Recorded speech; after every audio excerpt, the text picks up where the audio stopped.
প্রিয় সুদী, মিলাদপন্থী ভাইয়েরা বলেন হাজি ইমদাদুল্লাহ মুহাজির মক্কি রহমাতুল্লাহি আলাই নাকি মিলাদ কিয়াম করতেন।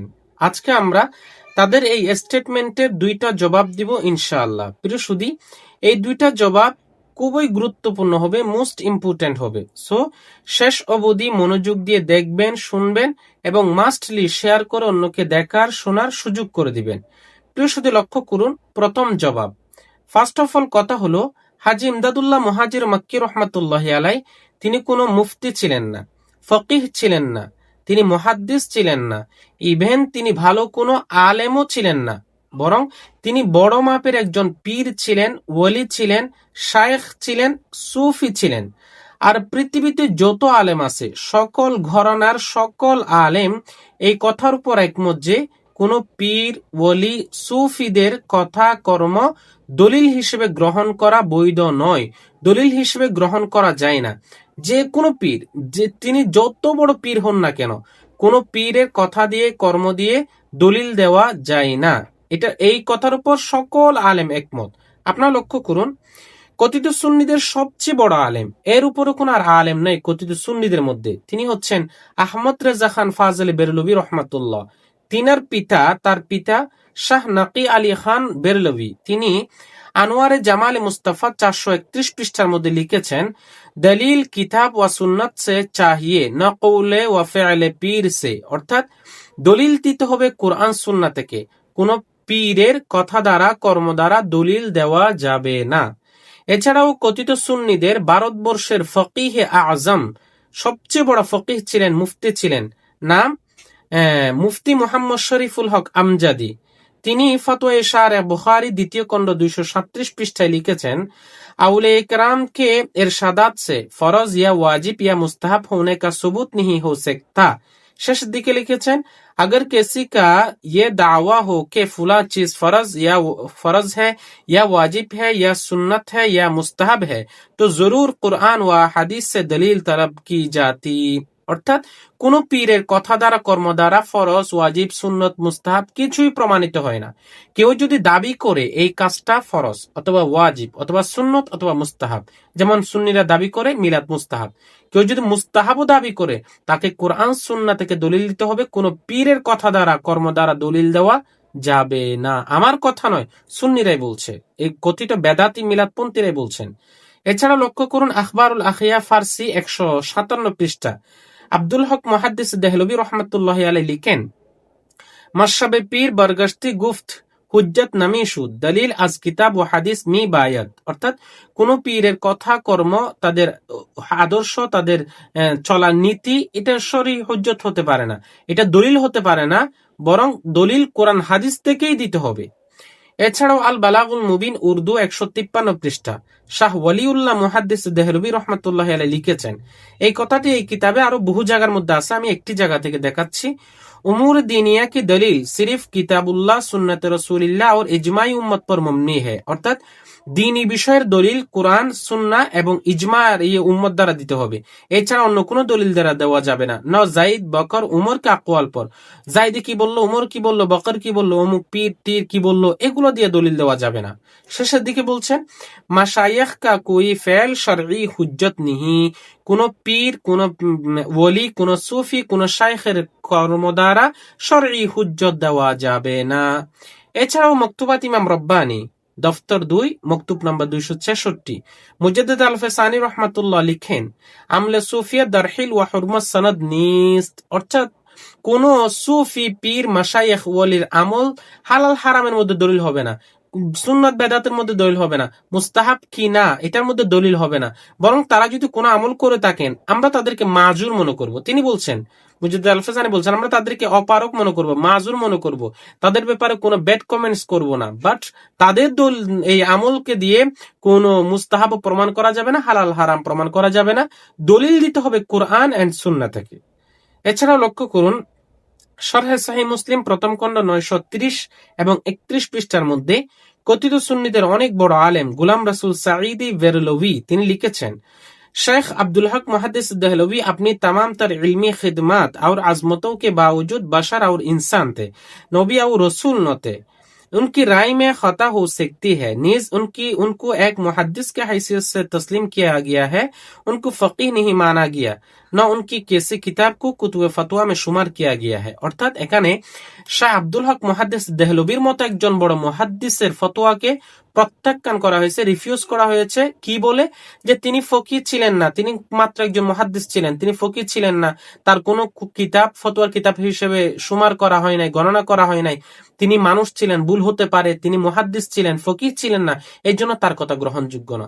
শাহ আব্দুল হক মুহাদ্দিস দেহলভির মতো একজন জবরদস্ত আলেম মুহাদ্দিস, তার কথা যদি, তিনি ফকিহ ছিলেন না, তার কোনো কিতাব ফিকহের কিতাব হিসেবে শুমার করা হয় নাই, গণনা করা হয় নাই, এই যুক্তি দিয়ে যদি তার ফতোয়া যদি অগ্রহণযোগ্য হয়, তাহলে একজন সুফি হাজী ইমদাদুল্লাহ মুহাজির মক্কি, তিনি মুহাদ্দিস দূরের কথা, মুফতি দূরের কথা, ভালো কোনো কিতাব লেখা দূরের কথা, ভালো আলেমও ছিলেন না, তবে বড় মাপের আল্লাহর ওলি ছিলেন, তার কথা কিভাবে দলিল হতে পারে?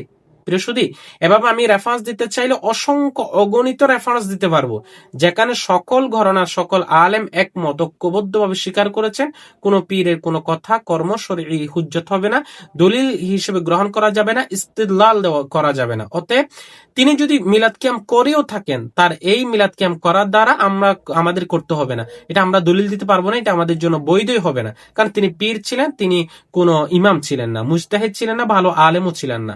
অতএব তার কথা শরঈ হুজ্জত হবে না, দলিল হিসেবে দেওয়া যাবে না। এটা ছিল প্রথম জবাব। প্রিয় সুধী, 2 নাম্বার জবাব, আসলে কি হাজী ইমদাদুল্লাহ মুহাজির মক্কি রহমাতুল্লাহি আলাইহি প্রচলিত মিলাদ কিয়াম করতেন? আপনারা যারা আপনাদের আলেমদের মুখ থেকে শুনেছেন, আপনারা কি কখনো মূল কিতাব খুলে তদন্ত করে দেখেছেন যে তার কৃত মিলাদ কিয়াম আর প্রচলিত মিলাদ কিয়ামের সাথে সামঞ্জস্য আছে কিনা? লক্ষ্য করুন তিনি কোন ধরনের মিলাদ কিয়াম করতেন। তিনি বলেন, मशरफ फकीर का यह है कि महफिल मौलूद में शरीक हो, बल्कि जरिया बरकत समझ कर मुनअक्द करता हो और कियाम में लुत्फ व लज्जत पाता हो। তিনি এখানে দুইটা কথা বলেছেন। এক, তিনি প্রচলিত মিলাদ করতেন না, ঈদ মিলাদুন নবী জশ্নে জুলুস করতেন না, বরং তিনি বলেন রসুলের জন্ম বৃত্তান্ত আলোচনা অনুষ্ঠান মাহফিল করতেন এবং তিনি দরুদের সময় দাঁড়াতেন। এখন এই দুইটাকে আমরা অস্বীকার করি? কখনো না। আপনি রসুলের জন্ম বৃত্তান্ত আলোচনা করা, এটা আমাদের মধ্যে সর্বশ্রেষ্ঠ মুস্তাহাব, মিন আহাব্বিল মানদুবাত ওয়া আ'লাল মুস্তাহাব্বাত, সর্বশ্রেষ্ঠ মুস্তাহাব মনে করে রসুলের জন্ম বৃত্তান্ত আলোচনা করা। আপনারা আমাদের কিতাব খুলে দেখুন, আপনি ফতোয়া রশিদিয়া খুলে দেখুন, বারাহিনা কাতিয়া খুলে দেখুন, আপনি এমদাদুল ফতোয়া খুলে দেখুন, আল মুহান্নাত আল মুফান্নাত খুলে দেখুন, সমস্ত কিতাবের মধ্যে লেখা আছে রসুলের জন্ম বৃত্তান্ত আলোচনা করা আমাদের মধ্যে সর্বশ্রেষ্ঠ মুস্তাহাব। আপনাদের কাছে মুস্তাহাব হতে পারে, বাট আমাদের কাছে সর্বশ্রেষ্ঠ মুস্তাহাব, তো আমরা তো এটাকে বিদআত মনে করি না। 2, দাঁড়িয়ে দুরুদের সময় দাঁড়ানো, এটাও তো আমরা বিদআত মনে করি না। ধরেন আমরা জুমার খুতবার সময় যখন দুরুদ দিই, তখনও তো আমরা দাঁড়ানো থাকি। যখন মসজিদে ঢোকার সময় আমরা দুরুদ পড়ি, বিসমিল্লাহি আসসালাতু ওয়াসসালামু আলা রাসূলিল্লাহ আল্লাহুম্মা ইফতাহ লি আবওয়াব রাহমাতিক, তখন কি আমরা বসে যাই? তখন দাঁড়ানো অবস্থায় আমরা পড়ে ফেলি দুরুদ শরীফ। তাহলে এই দাঁড়ানো তো বেদাত না, বরং শরঈ হুকুম মনে করে, মুস্তাহাব মনে করে, ইবাদত মনে করে কিয়াম করাটা বিদআত। এখানে কি তিনি শরঈ হুকুম মনে করে বা ইবাদত মনে করে কিয়াম করার কথা বলেছেন? না, তিনি বলেছেন দুরুদের সময় দাঁড়াতেন। তাহলে এই কিয়াম, এই মাহফিলে মিলাদ আর বর্তমান মাহফিল মিলাদের মধ্যে কোনো কি নাই, সামঞ্জস্য নাই। এখানে তিনি ঈদের কথা বলেন নাই, ঈদ পালনের কথা বলেন নাই, জশ্নে জুলুসের কথা বলেন নাই, কোনো শরঈ হুকুম যুক্ত করেন নাই, ফরজ ওয়াজিব মুস্তাহাব সুন্নত বলে, বা বিরোধী যারা আছে তাদেরকে ওয়াহাবি বলে বা বিভিন্ন কটাক্ষ করেন না, বিভিন্ন খারাপ ভাষায় মন্তব্য করেন না, যেগুলো বর্তমান হচ্ছে। তাহলে বর্তমান প্রচলিত মিলাদ আর সেই মিলাদ আর কিয়ামের সাথে কোনো ধরনের মিল নাই। ইভেন তিনি এরপর বলেছেন যে কথাটা এই কথিত বেদাতিরা কখনো উল্লেখ করে না। তিনি বলেছেন, হার গাহ ইয়ে মাসআলা ইখতিলাফিয়া और हर फरीक के पास दलाइल शरई भी है। অর্থাৎ তিনি বলেন এই মিলাদ কিয়ামের মাসআলাটা ইখতিলাফি মাসআলা, উভয় দলের মাঝে দলিল আছে, শরঈ দলিল আছে। তাহলে তাদের পক্ষে যেমন শরঈ দলিল আছে, আমরা যারা মানিঈন আছি, আমরা বেদাত বলি, আমাদের পক্ষে শরঈ দলিল আছে। তাহলে যাদের পক্ষে শরঈ দলিল আছে, কখনো কি তাদেরকে আবার ওয়াহাবি বলে বা খারেজি বলে, কাফের বলে গালি দেওয়া যায়? তিনি বলেছেন আমাদের পক্ষেও শরঈ দলিল আছে। তাহলে এই কথাটা কেন মানেন না? কেন মাহফিলের মধ্যে এই কথাটা আপনারা পেশ করেন না? এছাড়াও তিনি ওই কিতাবের 86 পৃষ্ঠার মধ্যে লিখেছেন, अजीजी जनाब मौलवी रशीद अहमद साहब के वजूद बाबरकत को हिंदुस्तान में गनीमत कुबरा नियामत उज़्मा समझ कर उनसे फयूज व बरकत हासिल करी के मौलवी साहेब मौसूब जामिया कमालात जाहिरी और बातनी के है। তিনি বলেন রশিদ আহমদ গঙ্গুহি রহমাতুল্লাহ এই হিন্দুস্তানের জন্য বড় একটা গনিমত, বড় একটা নিয়ামত, অতএব তোমরা তার কাছ থেকে ফয়ুজ বরকত হাসিল করো। তিনি একেবারে সর্বদিক দিয়ে প্রকাশ্য অপ্রকাশ্য শরিয়ত মারিফত সর্বদিক দিয়ে একজন পূর্ণাঙ্গ কামাল মানুষ। তাহলে যিনি এই কথা বলেছেন, যার ব্যাপারে এই কথাটা কেন মানেন না? তিনি তো রশিদ আহমদ গঙ্গুহি তো এমন জামে কামালাত, যিনি শরীয়ত মারিফত তরিকত হাকিকত প্রকাশ্য প্রকাশ্য সর্বদিক দিয়ে যিনি পূর্ণাঙ্গ মানুষ বলে ঘোষণা দিয়েছেন, যিনি হিন্দুস্তানের জন্য নিয়ামতে উজমা গনিমতে কুবরা বলে যিনি ঘোষণা দিয়েছেন, তিনি কখন প্রচলিত মিলাদ ক্যাম্প করতেন না, বরং বিদাত মনে করতেন। অথচ তিনি ছিলেন তার ছাত্র বা মুরিদ। তাহলে মুরিদ হইয়া, এত বড় আলেম হইয়া যিনি বিদআত মনে করতেন, তার মানে কি তার শাইখ যেটা করতেন এটা তার ব্যক্তিগত আমল ছিল, এটা তার তাফাররুদাত নির্বিচ্ছিন্ন আমল ছিল। এই বিচ্ছিন্ন আমলকে বলা হয় শাজ, তাফাররুদাত। এই তাফাররুদ কখনো আমল করা যায় না। প্রিয়সুধী, তাহলে আমরা দুইটা জবাব দিলাম। এক, তিনি ছিলেন পীর, তিনি কোন সুফি মুফতি আলেম মুহাদ্দিস বা বড় কোন আলেম ছিলেন না, যার ফলে তার এই আমল হুজ্জত না। দুই, তার কৃত আমল এবং বর্তমান আমলের সাথে কোনো মিল নাই। ইভেন তিনি যে কাজটা করেছেন এটা তার নির্বিচ্ছিন্ন মত, এটা তার বিচ্ছিন্ন আমল, যা তার ছাত্ররাও গ্রহণ করেন নাই। অতএব তার মিলাদ কিয়ামের দোহাই দিয়ে প্রচলিত এই বেদাত মিলাদ কিয়াম বৈধতা করার কোনো সুযোগ নাই। আল্লাহ তাআলা আমাদের এই বেদাতি ভাইদেরকে সঠিক সমাজ দান করুন। আল্লাহ তাআলা তাদেরকে বিদাত বুঝবার, বিদাত থেকে ফিরে আসবার তৌফিক দান করুন। ওয়া মা আলাইনা ইল্লাল বালাগ। আসসালামু আলাইকুম।